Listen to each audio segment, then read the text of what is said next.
Well, today I'd really like to work on this, but I can't do that while they're doing this.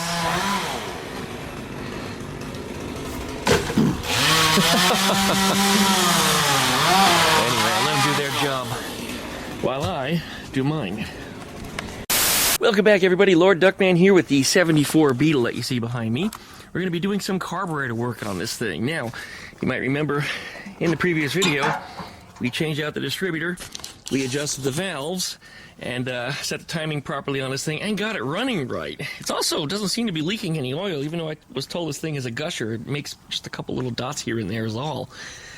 I don't know how I might have resolved that, unless some of the oil leaking came from the valve covers, which are now seated properly. Maybe that was part of the problem, but I guess we'll turn out in time, because we're going to give this back to the owner, and he's going to report back to me as to how it performs after that. But what we're going to address next is that dirty, nasty carburetor, which seems to run just fine, but it's due for a cleaning anyway, especially just on account of what it looks like. So we're going to pull that out of there today, and it's really not that hard. There's two 13mm bolts, there's a bunch of flathead screws, and usually this is an 8mm or flathead that holds that on there, which appears to be broken, so we'll settle that too. But nonetheless, this is coming all apart. But before we get into any of that, please like, comment, and subscribe. Don't forget to plug that dingle bell so you get updates every time I upload a video. Check out Duck down there for all the search me links, and we'll be back right after that intro. Thanks for watching, everyone. Yeah.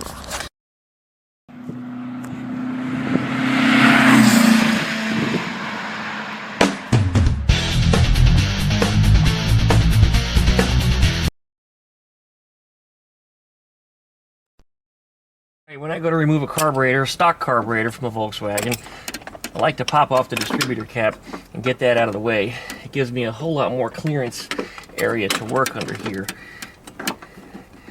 Pull off the shepherd's hook, which is something that I made for this setup. Got that out of the way. I did unplug a wire from the plunger on the side here. Let's see what else we got. We can pull off this air cleaner. That one appears to be tight. A lot of people usually don't snug them up all the way. This one is tightened properly. And I see there's a crack in the carburetor here. We're going to try to address that too. That's for the return spring. So I'm going to pull that off so that way that doesn't break it while it's in my possession before I get a chance to fix that. A little Aluma-Weld is going to go on that, and that should solve that problem. Okay, now we want to get in there with a 13mm wrench.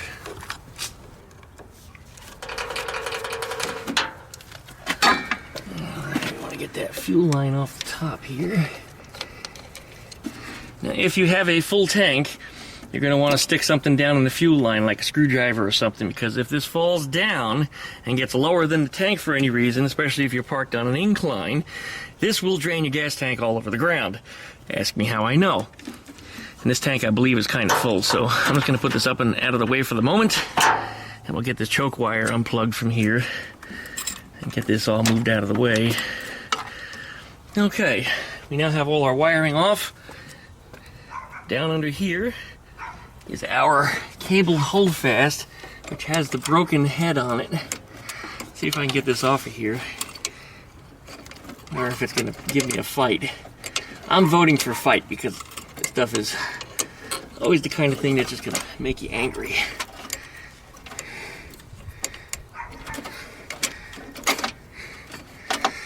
I got a feeling that's not going to release. I hope I don't have to cut the cable. I'm going to show you on a better angle what we got going on under here. So I'm trying to get pliers on it. There's really no room. Alright, it's this little guy under here which holds the cable. You see there's a little head of it's broken off, and typically it's a flathead or a hex head, 8mm. Sometimes they're even 10, but usually they're 8. And with that missing, I'm unable to get that out of there. I'm going to try snapping a tiny little set of vice grips on there, see if I can pull it out. If I can't get it out, I'm going to unbolt this and slide the whole mechanism off, and that'll give me a little freedom to roll things around and use both hands on it a little better instead of being in this quirky angle. Maybe I can get it out of there, but we'll see. Anyway, I'm going to get some vice grips. Alright, that seems to have gotten it. Yeah, it's turning. I should be able to push that cable out. And I did. Look at that. And there's that holdfast. I'm going to replace the bolt in it, not the whole holdfast. These things are getting a little expensive nowadays. It's funny how small and insignificant they are, but when you buy them, they're not cheap. Alright. That tube is supposed to be in there further, we'll work on that. I like to put a zip tie on the back of the engine or a hose clamp to try to hold it in place, because often they just slide up. That's just what they do. There's our first 13mm bolt. There's the other one under there. This is the reason why I have this off, so I can actually get under there. All right, let's see what I can do. You know what? I'm just gonna pull this out, because that's gonna be in my way too. All right, put that up and out of the way where it's not gonna be a problem. That, here's so I can get this in there. Ah, there it goes. Yeah, I can't get it in that way. Would have been nice if I could have just broken free from here, but the wrench won't go in. But it does go in like that. All right, well, whatever makes it happy. Not even bulbous on one end or anything. Well, whatever it wants to be. Because nowadays it's 2024 and you could be anything you want to be. So if this thing wants to identify as having a bulb on it, it can do exactly that. We're not going to judge, because it's just a Carburetor. Right. And then the back one, this is the one that can be real tricky. It's even worse trying to get it on, because you tend to drop the washer and the nut. You kind of have to simultaneously put them on with two fingers. Oops, there goes my wrench. Speaking of dropping things, but that's okay. The nut's coming off. Once the carburetor's out of there, I can reach down the back and pull out the wrench. Come on, a couple more turns. Did the whole stud come out? This carburetor's actually sitting on top of an adapter. It's assumed this is a 1600 dual port. It's definitely a dual port. There's our nut and washer. The carburetor should just lift right off of here freely. There it is. Now this one does sit on an adapter. This is not typically what you would find on a 1600 engine. This is a 3031 carburetor. These are actually my favorite. I like these. I find these very, very easy to tune and less finicky than 34s. But it does require an adapter to get it on this car. And of course, now that this is out, I should, yep, poke my wrench and got it right out of there. Okay, let's open it up and get it cleaned.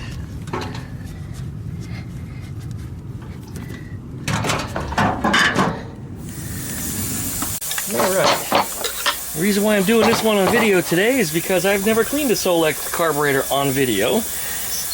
These are really easy. A lot less parts than the Dell'Ortos that I have apart. And if you hear that buzzing sound, it's actually the set of Dell'Ortos to that Type 3 that I started cleaning in the previous video. They're running through the ultrasonic cleaner probably for about the third or fourth time, because those things were so cruddy, and they were locked up too, they were frozen. But now they're freed up and they're starting to look a lot better. But as soon as that one comes out, this one is going in. Okay, these are our cap screws. There we go.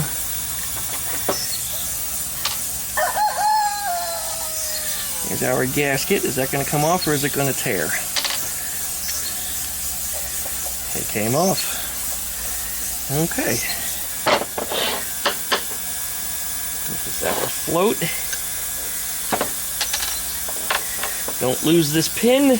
Anytime I've worked on people, anytime I work on people, I pin them. Anytime I worked on these carburetors for somebody else and they're around me, they always touch these pins and they always friggin' lose them. So if you're gonna do this job, do it alone. Just word of advice, a little wisdom there. Yeah, make sure everybody's out of the house. Chase your wife out, chase your kids out. If you got a dog or an angry rooster, lock them up. Just get them the hell away from everything. And I see the timer countdown is about to sound off on the ultrasonic, so watch for it. There it is. Now these are our low-speed mixture jets. There are two of them on a 3031. I don't understand why there's two, but they are different sizes. So when you go to put these back in, make sure you put them in the proper locations. This one is a 50, and this one, I can't even read it. It's that cruddy. I want to know what size it is just so I don't mix it up. This is the other reason why I make these videos, guys. So that way I have a good record of what I've done, and I know exactly what part came out of where. And it's come in handy a couple times when people have challenged me on things. Well, you did this! No, I didn't. This appears to be a 65. Okay, so 65 is in the back, and a 50 is in the front. So these are coming out. There we go. Our main jet is behind this 13mm plug.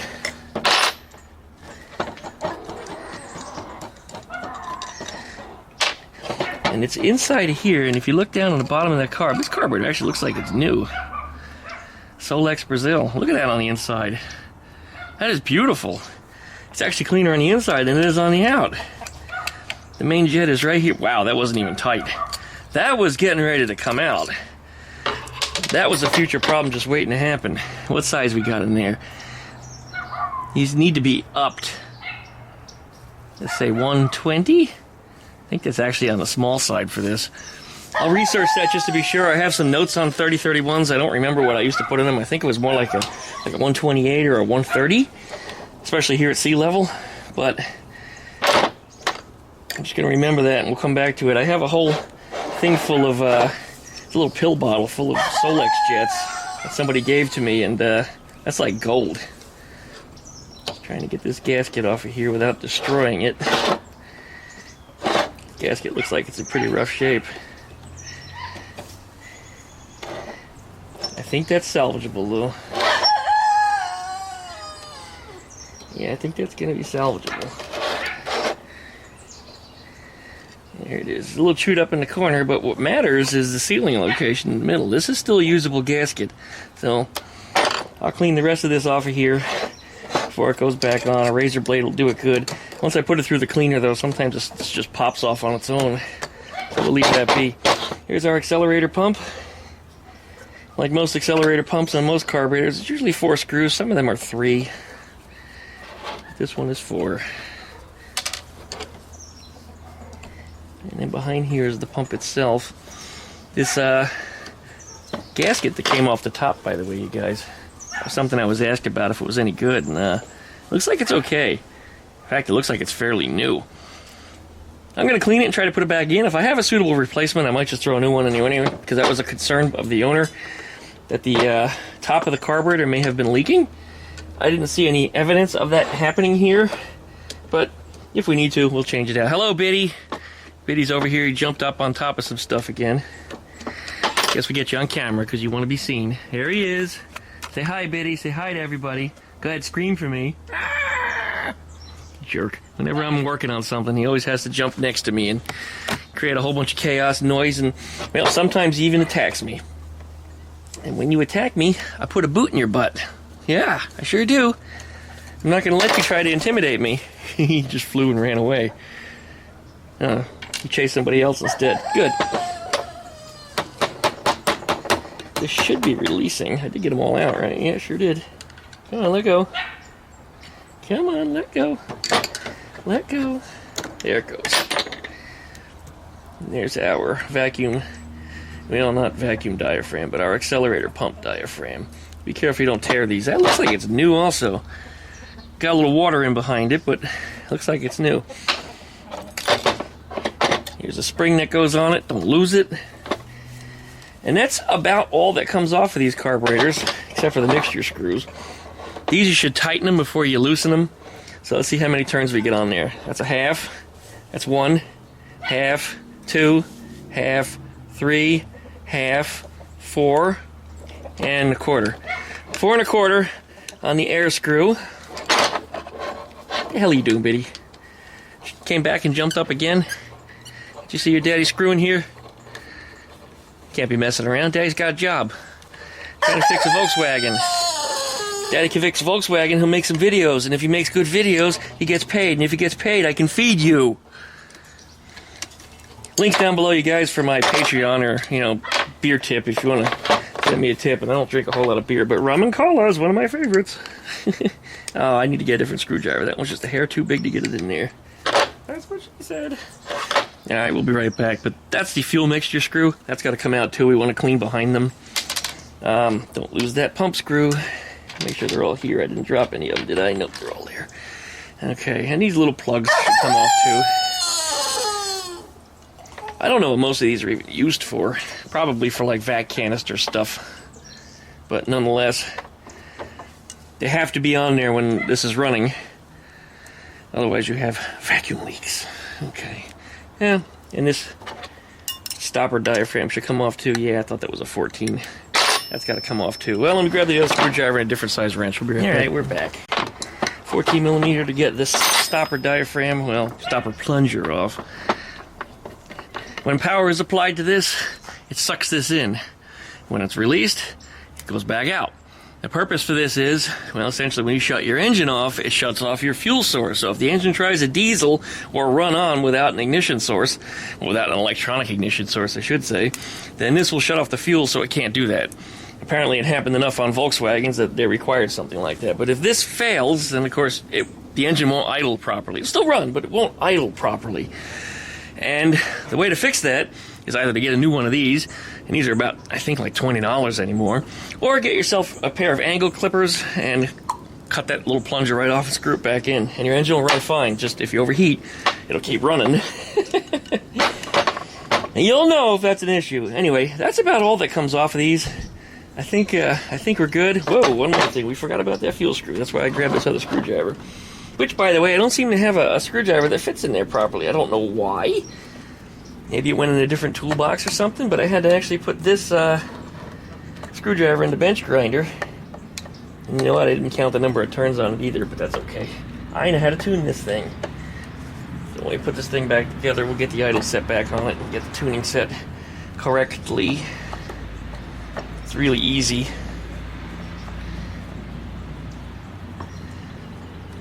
Here's our mixture screw. What is all the crud that's in there? A whole bunch of crud in there. Maybe it was a good thing we're cleaning this. There's a whole bunch of crud in here. What is all that? It looks like silicone or something. Why do people put silicone in carburetors? Silicone doesn't dry properly around fuel. Yeah, gasoline will just, you know, it won't stick to anything. It'll just kind of sit there.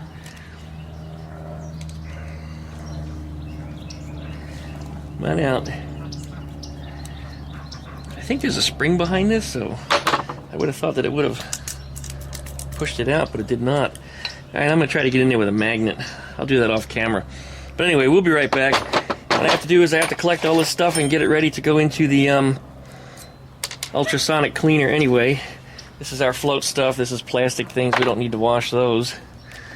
Same with the gaskets. Those can stay out. This has to go in the cleaner too for the other set of carburetors. So we'll get those cleaned up. We can throw it in with this batch. It shouldn't be a problem. And then we'll set our Dell'Ortos. Where did all that dust come from? I just put this thing out here and I just wiped it out before I even got started. It's this wind that's blowing, man. Everything is just blowing everywhere. The remnants from that storm that came through here a couple days ago that caused all kinds of tornadoes and destruction, except for in like my area here in Pensacola. We're safe. Got like nothing. Just nothing happened here. Alright, well, we'll be right back. Okay, we're gonna wash the Solex here. We've got the Dell'Orto out, as you can see in the back. Both of them are there, separated, and all their little bits and pieces are here. I'm one of the few people I know that can work on these many carbs at the same time and not mix stuff up. So many people panic about that. I'm not one of them. Alright, we got our 4 screws to the lid. There's number 5. Here's our 4 screws to the pump. Here's our main jet. There is our sleeve for the float. There's the pin for the float. There is our low-speed jets, 2 of them. The air plug or air screw. There's the drain plug. Little rubber caps can stay out. There is one of, you know what? That is from a Dell'Orto. It's not from this. Somehow that ended up out. Interesting. It must have rolled across the table when I poured the parts out. Yeah, I recognize it immediately. It's one of them Dell'Orto parts that's in here. No, I was incorrect. This is actually the emulsification tube for the Solex. It goes right in here. I didn't recognize it at first. It looked like something from one of the Dell'Ortos. The Dell'Ortos has a screw that goes in here like that, and that's what it looked like. I really thought that's what it was. But nope, it's not. It goes with the Solex. Solex goes in here. There's our rubber plugs. There's our spring for the accelerator pump. We're going to leave that off to the side. Our plunger, well, that could be washed, but I don't see why we need to. That I can just wipe down. It's functional as it is. A little dirty on the outside, but again, wipe down will be fine. It doesn't need to go in there. I do wash the choke, however. This mechanism, I don't like taking these apart. They got to be clocked a certain way. And if somebody goes inside of here and messes with this and they don't work right, this one was working right as is. It's a sealed system. Leave it alone. I swear to that. Leave it alone. Same with this little guy here. The float pin, or the float valve, I should say. This sucker, they don't always come out. This one doesn't. So I'm going to leave that one in the carburetor right where it sits. We know it was flowing. I will blow through it with a carb cleaner just to be sure. But otherwise, that's going to go in there just like this. Now, this is a large tank ultrasonic cleaner, so it can wash the whole Solex carburetor at once with room to spare. In fact, if I organize these properly, I could probably get 2 in here. I want that to be. I guess that'll work. We're probably going to find ourselves flipping it over because I noticed that close to the bottom where these carburetors sit, they usually don't wash as well. They wash best in the middle to the top. So I'll probably find myself flipping it over, so it'll probably make 2 30-minute cycles. But this should get it. Flip that over this way. I think that'll work better. Alright, in the tank it goes. Whenever I do carburetors, I feel like I'm on a cooking show. Pull the heater out. Links down below in the video description. If you want to know what kind of heater that is, or if you want to know anything about what kind of ultrasonic cleaner this is, you want one for yourself. Alright, here's our carburetor, and all of our little jets and screws and all that fun stuff. Gonna go right down in here. There's fresh solution in here. I use Simple Green. I just cleaned it out too. The other 2 carburetors that were in here were so dirty. They were so incredibly dirty that it was like a sludge. It wasn't even like liquid anymore. It was like slow-moving molasses, kind of slurry. It was just disgusting. These are the air cleaners to those other carburetors. I'm going to throw these in there too. Might as well do that all at the same time. There's plenty of room in this thing. There it is. And turn our lid. Turn it on. Oh boy, I hate that sound. Not as loud as it normally is though. That's odd. Wonder why it sounds different. Alright, well, we'll be back to this thing in 30 minutes. Alright. While I was waiting for the other carburetors, I decided to start polishing up everything. I started cleaning all the screws down and everything. Everything was just rusty and ugly, and, you know, whatever it's worth, I made things look a whole lot prettier. Yeah, polished the intakes and polished the plugs, polished the jets. I cleaned out all the jets with just a little brake cleaner because my carb cleaner ran out from the last video. Remember, I still have them into the store for that.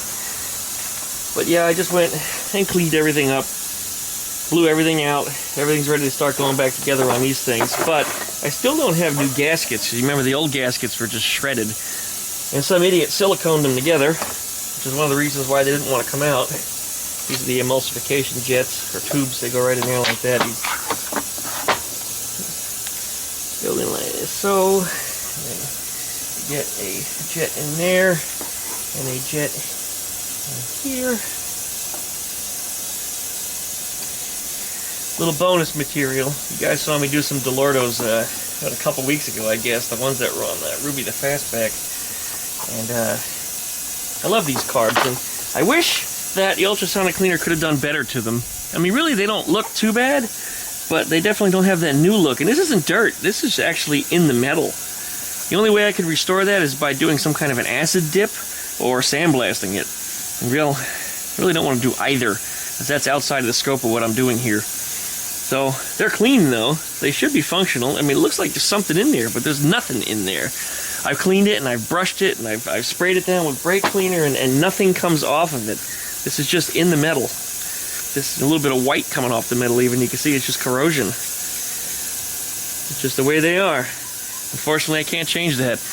No, they're not going to be the best looking set of Dell'Ortos that I've ever put back together, but they'll have to do. And this throttle linkage and all that, I can take this off too and throw it in the wire wheel. Well, not throw it in the wire wheel, but just wire wheel it off and shine it up and clean it as best I can. Make it look better than what it does. Because anything's better than what we got. But these carburetors needed more of a restoration rather than a repair. Good news is the accelerator diaphragms are fine. They're still nice and supple. There's no tears in them, so they're going back on. In fact, let's put one on right now. Yeah. Oop, what's inside of that? A spring. Goes in here like this.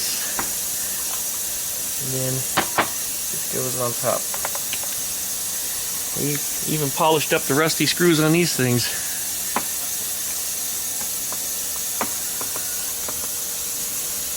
I think it's more mission critical that it runs right rather than it looking good, because I think the owner is looking to offload that car. So if somebody's interested in buying that square bag, let me know and I'll put you in contact with him if that's what he decides he wants to do. You know how to reach me. Links are down below in the video description, or hit up my website, duckshit.net, and click on the contact. And you can very easily email me through the website, or email me at DuckmanCycles@duckshit.net. And I respond to all my emails, despite one person saying he's been emailing me for years and I never respond to him. If he's been doing that, then he's been emailing someone else, because it wasn't me. I respond to all my emails always. Anybody that ever tries to contact me, always respond. All my comments down below, if they're not completely nonsensical at the point that I have to delete it, then yes, I will respond. Everybody gets a response. I'm not some kind of a nobody, you know, or I don't think I'm so high or important that I don't have time for everybody else. I absolutely will. But what I won't do is I won't babysit. That's the only thing. There's a lot of people that always ask for some weird or special request, and it's like, come on, guys, wipe your own asses. I'll give you the toilet paper, but you need to wipe your own ass.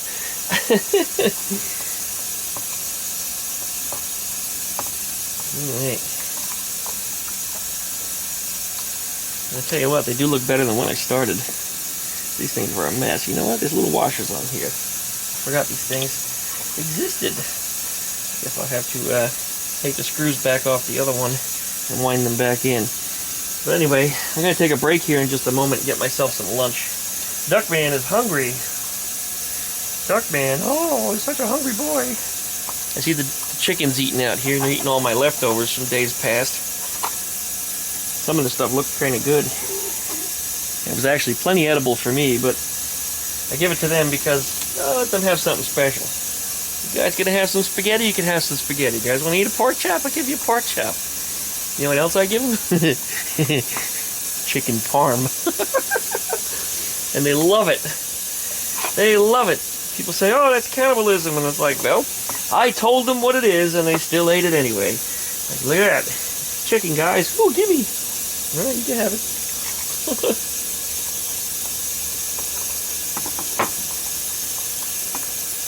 All right. Well, this is going to wrap up this section of the video here. We got about another 20 minutes until those carburetors got to be either removed from the dip or just flipped over and put back in. So I guess that's it. We'll be back after a short break. Woohoo! Fresh and hot.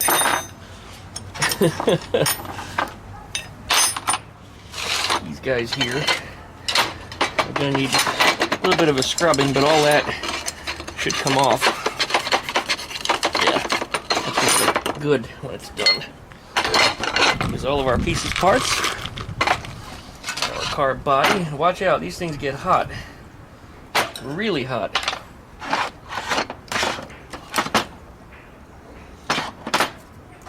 All right.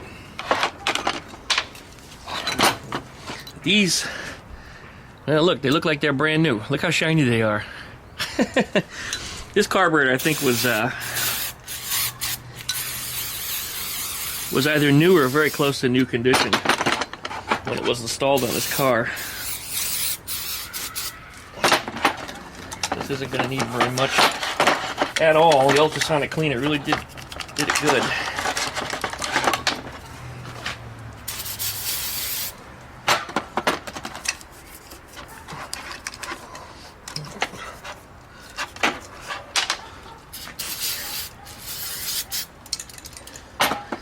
There we go. That looks nice and clean.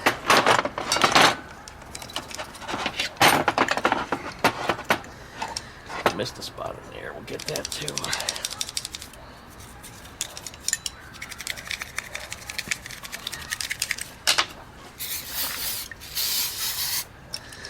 Very nice. Alright.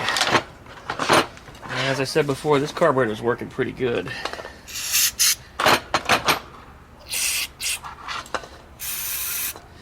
Well, I don't even really believe it needed cleaning because it ran so good, but just because it was received from previous owner, the guy who currently owns it, in the condition it's in, and a lot of things just weren't right on it. I might as well make it better. So you want me to clean it out, inspect it for leaks. And I don't think it was leaking either. He swears it was, but I don't think it was leaking.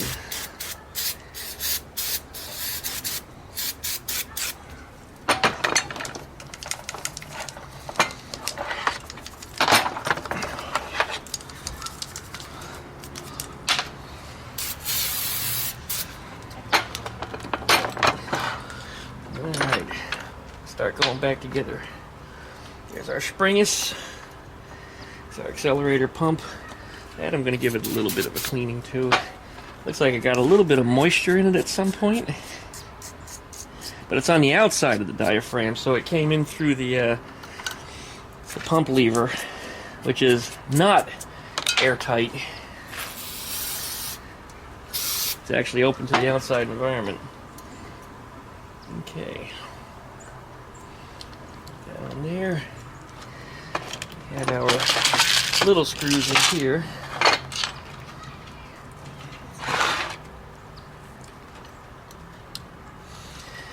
You need to set up an overhead camera again for this kind of stuff. I have a GoPro, and I'm working outside is really no good place for me to put it. This throttle's at a weird position here. That's why I was having trouble with this. Okay.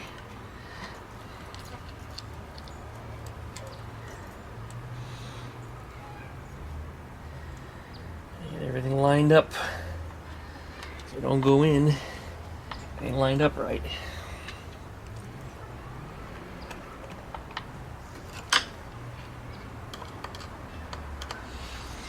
Once you get the first screw on this started, the rest of them are pretty easy.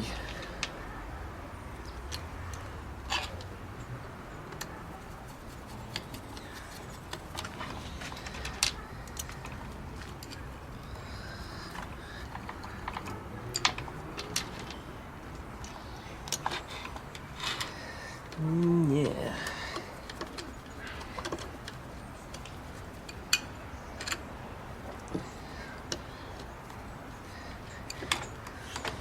Locked up all the chickens earlier, except for Cheeky. I let her out separately because they'll pick on her. She's Daddy's baby, and she's one of the younger ones. I notice the chickens do have a pecking order, and the oldest one is usually the one that is the boss. Cheeky is, as I said, one of the youngest. She's also one of the prettiest and most available females because she doesn't have a rooster counterpart. Not part of anybody else's harem, except for mine. She loves her daddy and would rather be with her daddy than with other chickens. Spoiled her too much.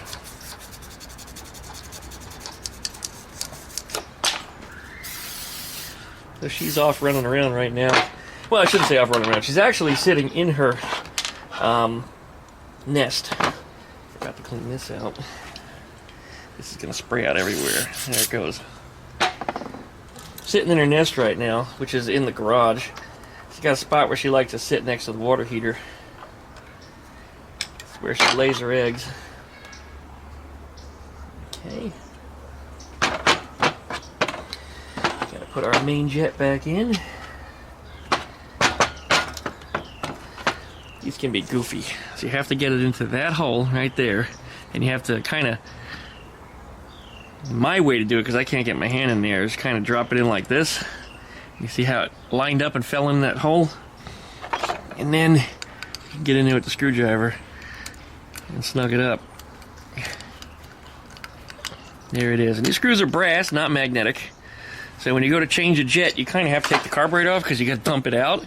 Otherwise, you can get to it from inside the plug. So if you have a way of extracting it, you actually can change your jet without removing the carburetor at all from the vehicle.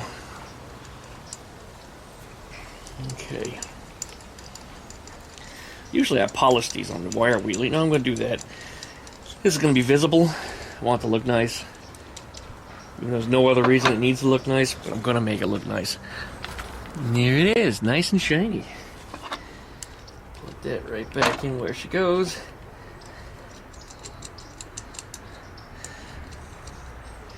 That one I believe was the 13.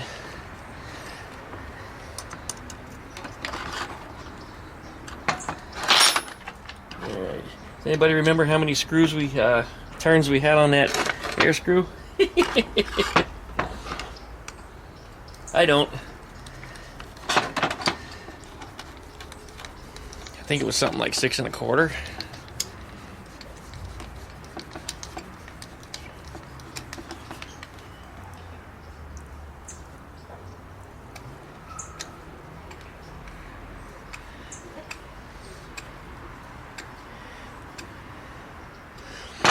That's 5. We'll play with it from there. Okay. Oh, you know what? I almost forgot we need to do something else here. We'll talk about that in a minute. These jets, if your vehicle doesn't idle properly, these are the jets to check. So if these get a little bit of dirt in that little pinhole that's on the end there, your car won't idle. It'll just sputter and die. And you have to kind of pump the throttle a little bit to get it going, and then it'll sputter a little bit, run like it's going to idle, and die again. This is why. You get dirt in these things, and they're real easy to plug up because the passageway is so small. In fact, I don't even know if it blew cleaner through it. Yeah, it did. Okay. You know, check this one too.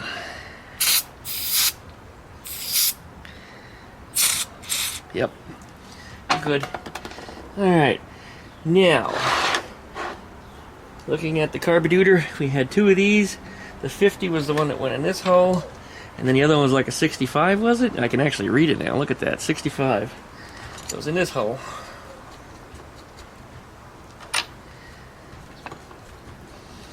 That's going by memory, but I can always recheck the video. So if it doesn't run right, I think I made a mistake, go back and look at what I've done. Video documentation is one of the best ways to do this kind of stuff. Okay, here's our float. This has a couple pieces to it. It's got a little shim in there and a pin. They all go together like that. Okay. And then we got this little guy that goes in here. Okay. And our gasket's going to go on top. And this is a good gasket. We were worried it was leaking. That wasn't leaking. There's no signs of it leaking. I don't see anything that looks like it was passing through. So if there was an issue with that, maybe it was because the lid wasn't tightened down enough. Alright, that's good. Now before I go any further, we got to put this in the side too, so let's wind that in. I've already cleaned that passageway out too, haven't I? Yeah.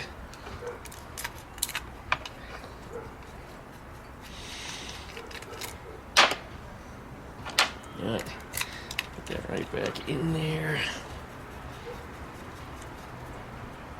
And then 14 millimeter. Snug. Alright, hey, look what happened. Knocked out my float. Stupid float. Did I drop anything to it? Looks like it's all here.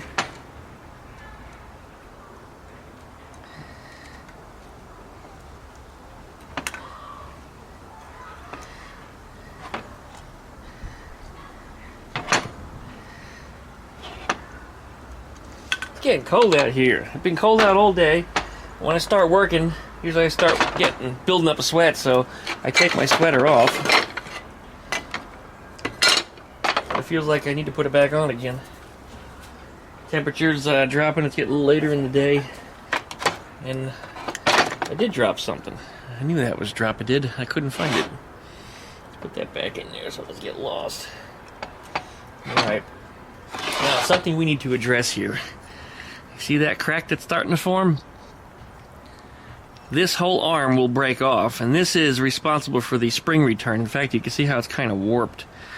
I'm not going to try to bend it or put it back into position because I think I'm just going to break it. What I'm going to do is I'm going to try to get in there with a torch, and I'm going to see if I can use a little bit of a Luma weld on it, which is essentially pot metal.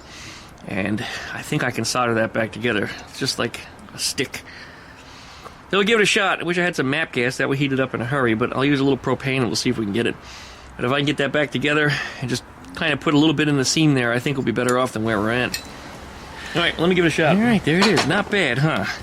The material I use is actually zinc. I had a zinc welding rod, which is, I think they call it Luma Weld by brand name. And it's pot metal. That's what these things are made from. It melts at about 600 something degrees, something like that. You got to be careful though, you don't melt the carburetor, but because the carburetor has more thermal mass, it's actually harder to melt that. But when the stick starts to weld, you know that this is just about hot enough because I heat them together. And that's when you immediately start filling that crack, and sure enough I did. Then I went over it, sanded it, filed it, and I think it looks pretty damn good. In fact, it's cleaner than the rest of the carburetor. Alright. It's not straight though, it's a little bent, but I wasn't about to bend this because then I know for sure I would have broken it. I didn't want to break it off. So, anyway, what you see is what you get. That's what you get. I think it came out good. Alright, let's go ahead and put this... Ew, gasket was sitting in the wet spot. Oh, dropped it on the ground. Landed on top of some pine needles. Nobody wants to sit in the wet spot. Okay. You know what, that's actually not good. Moisture will squeeze out of it. You know what? That'll get the moisture out of it. Because it evaporates super fast. Super fast. Alright, on that goes. And our carburetor lid.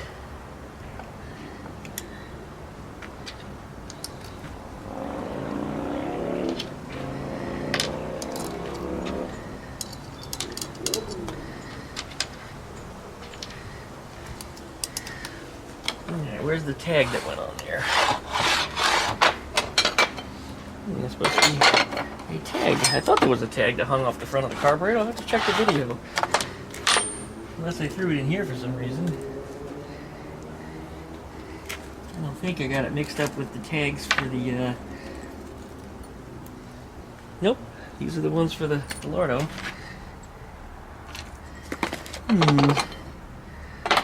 Maybe there wasn't one at all. I'll have to go back and review the video. That surprises me. Usually they have most certainly have a tag on it, though I thought it was ruined or broken off, but it's a possibility it could also be sitting in the bottom of the ultrasonic cleaner. It may have drifted off when it was washing. I will have to check that, find out if that's what happened to it.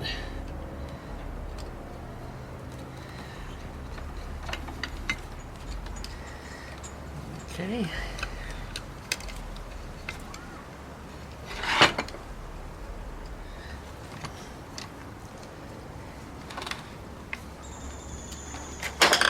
Another tag. Nope, same tag.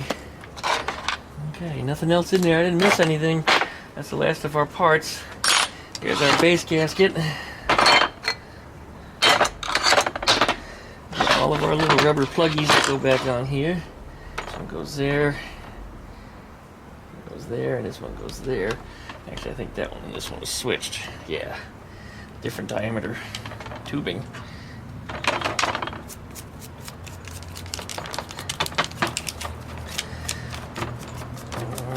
Alright, make it look good for maximum presentation.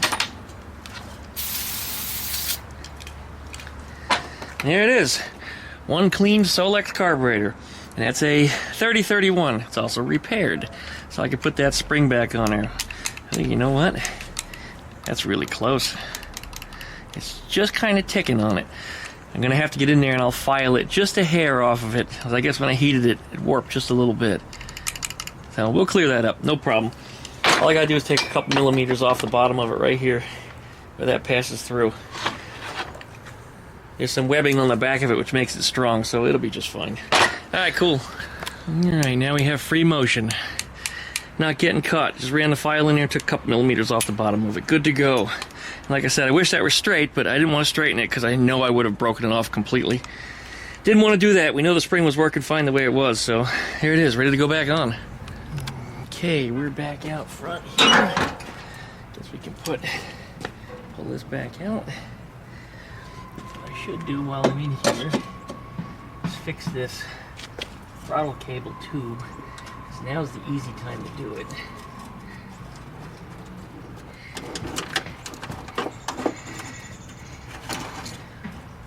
Right. A little bit bent. Try this again here.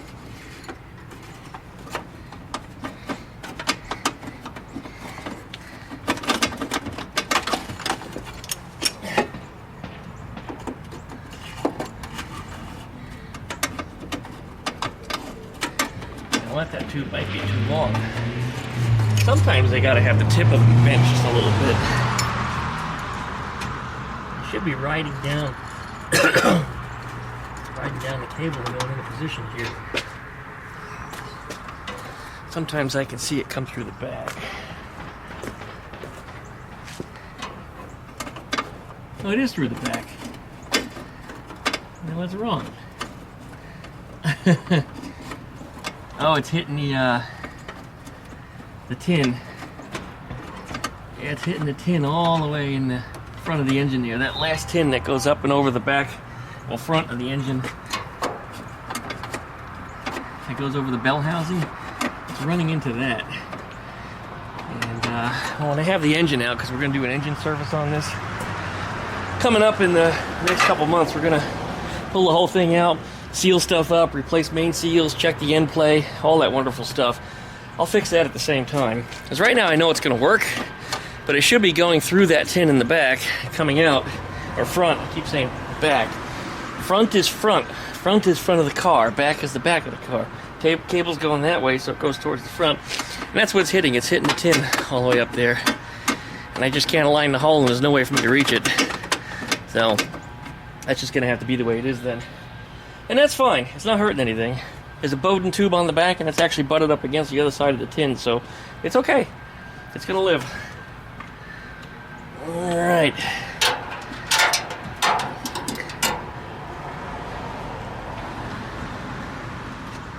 One Carburetor. Here comes the fun part. Getting the nuts and washers back on like we talked about earlier. The back one, front one, right? No, back. Back is back. It's usually pretty easy to get on. But the one around the other side, which the nut got dropped here. This is the one that's tricky. And I wish I could video this, but, you know, I give you as much as I can. And pretty much what you see is what you get here. I just had to come back out anyway. It was in the way. But you gotta reach in around the back there. And I already feel myself dropping the nut off. Is it gonna get it? Sometimes I don't even bother putting the washers on because they get lost. No, it went on. We're good. We are good. It is on. Fantastic. Okay. It's a carburetor, and where's my 13mm wrench? Oh no, I put it down before I came out here, didn't I? Alright, we'll be right back. I didn't take the 13 with me from where I was working. Whoops.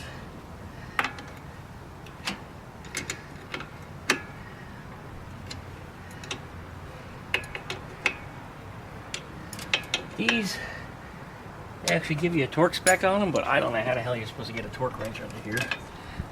I mean, I imagine I could probably use my crane scale or something and pull the wrench back with the scale attached to it and tighten it that way, but these things, when it comes to them, just snug them up. Don't overdo them.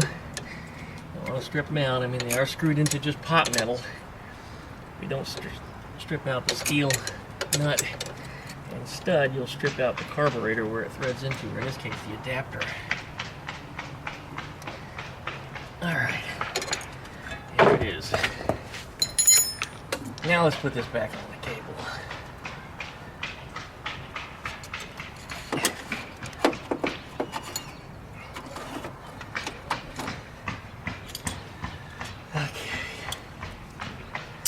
Got this holdfast here. I was going to replace the bolt in that and I forgot. So let me go look and see what I've got for that. I want to put a new one in there because you can't get a tool on that. Alright, come with me. I found a screw from, of all things, it looks like a a taillight housing. It just happens to have the right thread on it. That's all that really matters. I'll put this sucker back in here. Let our throttle cable through. It helps if I don't put it in backwards. There's one or two ways to do it. You always manage to get it wrong the first time. Alright, here we go.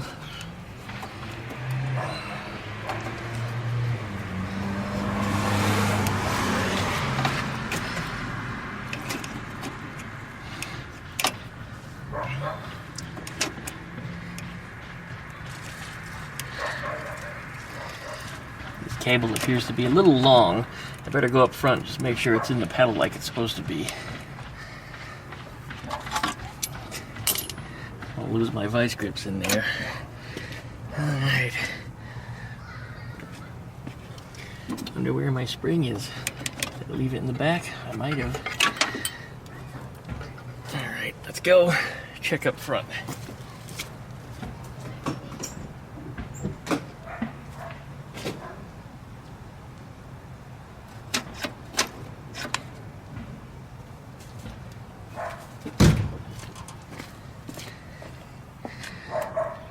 Nope, it's doing what it's supposed to do.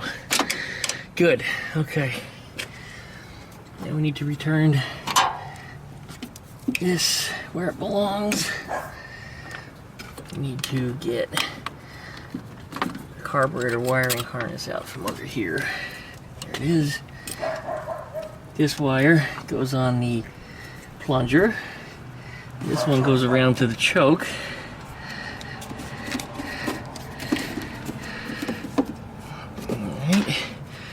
Good. And then we got this guy, shepherd's hook, goes on the side. Alright. Distributor cap's going back on.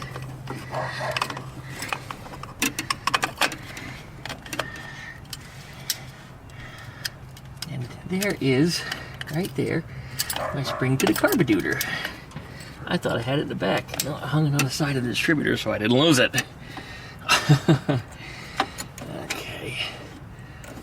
Put this back on here.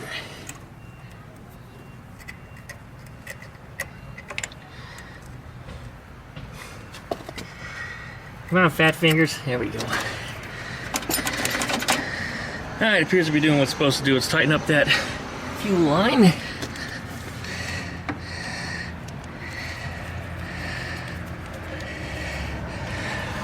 Now we're going to have to crank the piss out of it because there's no fuel in the system right now. Carburetor's dry. The line is primed, however. Remember, I had it sitting straight up, so it didn't let any gas out of it. So when I turn that key and start cranking it, the mechanical fuel pump will start pumping, start throwing fuel in here, but it's still going to take a few seconds until it starts. And then, of course, once it does start, I'm going to have to come out here and make some adjustments on the carburetor. The air-fuel mixture needs to be played with so I can get the low speed and idle set correctly. And then at that point, air cleaner goes back on. Actually, air cleaner can go on now, but then it can be tightened down properly because I don't think we're going to take it apart again after that. Let's get that out the way. It would be nice if this breather connected in there, but it does not. If it did, the engine may not leak as much as it does. What did I find? Oh, look at that. It ain't going to start with that off. That's our negative wire to the distributor. You know what else is not going to start with it off? Our coil wire to the center cap right here. Doesn't work too good without that, Duckman. Alright, put that back in there. There we go. Make sure our cap is on tight. We're good. Positive is still connected. Good. Alright, let's crank that puppy.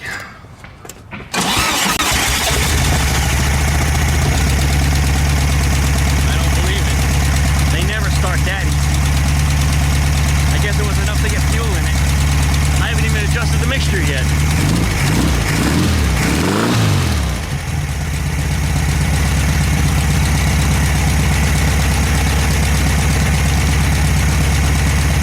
Well, okay.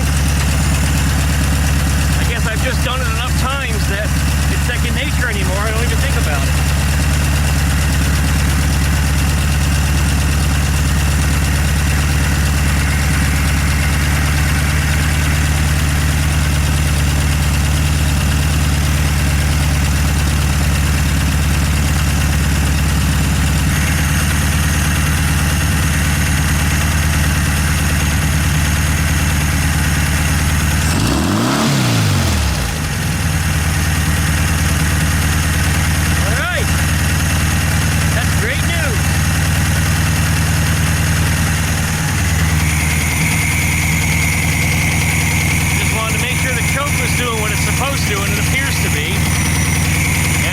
loading on its own. That's good.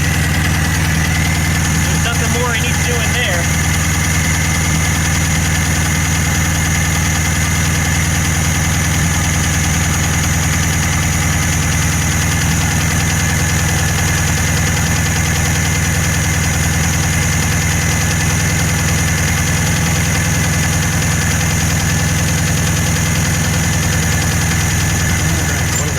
Biggest problems with this car was starting it, whether it be warm or cold. Now I'm not going to step on the gas pedal. We're just going to turn the key. There's our idiot lights. Look at that.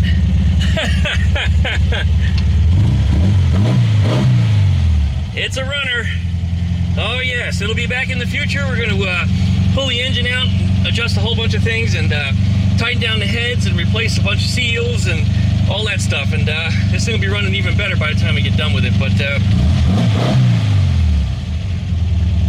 I think it's good. This car is definitely in a good spot. Well, I guess that's going to be it for today, guys. So like, comment, and subscribe. Don't forget to plug that dingle bell so you get updates every time I upload a video. Check out duckshit.net for all of my different social media links. Thanks for watching, and if you'd like to see more stuff like this, hey, you gotta subscribe. Thanks for watching, guys. See you next time in another video, if I feel like making one, unless I retire or win a lotto or something, I don't know, or meet a really rich old lady that just loves me, oh yeah, you never know.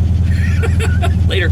Well, he's coming for the car in just a couple minutes, but I figured I should take it for one more test drive, and cleaning the carburetor was the right thing to do because the throttle response is so much better than it was.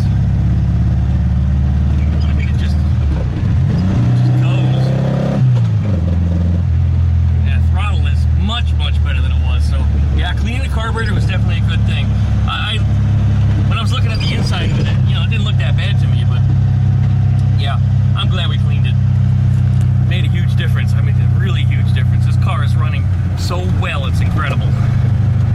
All right, well, he'll be at my house probably about the next 2 to 3 minutes, so I better get it home. Thanks for watching. All right, he's getting ready to leave. Goes.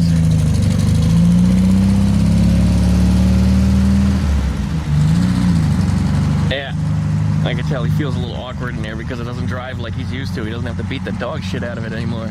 It just goes. It just goes.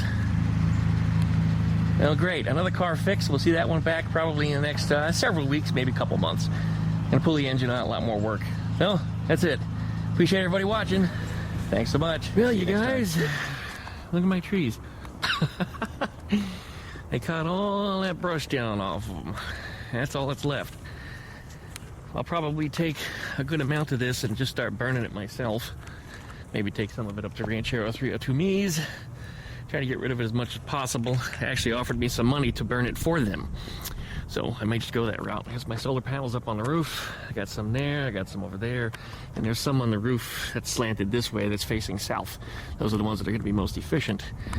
But that's what's left. Those will come down pretty quick tomorrow. Made a lot of noise, scared the chickens. Tomorrow the chickens probably can't even go outside because those two trees are going. And then those trees that are way in the backyard to do a little trimming on those, but those really don't affect my sunlight so much. But it does affect my work area. When all the leaves on those trees in the corner grow there in the summertime, that gives me my shade in the afternoon. All right, well, guess that's it for this video. Thanks for watching, everybody. Say goodbye to the rest of those trees. They'll be gone tomorrow.